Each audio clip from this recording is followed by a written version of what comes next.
ప్రార్థన చేసే వ్యక్తి జీవితంలో ముఖ్యమైనవి 3 ఉంటాయి: ప్రార్థన, స్తుతి, ఆరాధన. ఈ 3 కూడా ఒక క్రైస్తవుని జీవితంలో ఎంతో ముఖ్యమైనవి.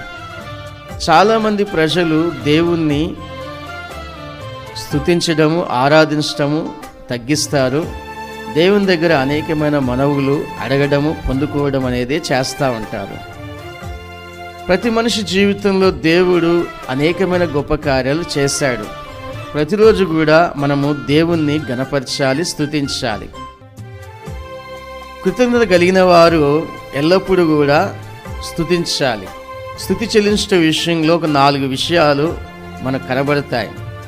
మొదటిది, ఎప్పుడు కృతజ్ఞత కలిగి జీవించాలి అంటే ఎల్లప్పుడూ కూడా కృతజ్ఞత కలిగి జీవించాలి. రెండోది, దేని కొరకు కృతజ్ఞతాస్తుతులు చెల్లించాలి అని అంటే సమస్తం గురించి కృతజ్ఞతాస్తుతులు చెల్లించాలి.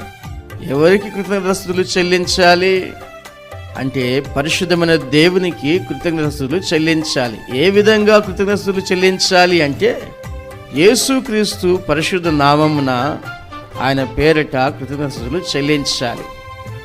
నా ప్రియమైన సహోదరి సహోదరులారా, కృతజ్ఞతలు చెల్లించే విషయంలో 2 రకాలు ఉన్నాయి.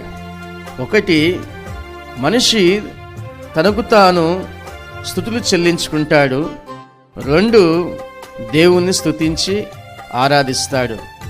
కొంతమంది అయితే వారిని వారు స్తుతించి ఆరాధించుకోవటంలో ముందడుగు వేస్తారు.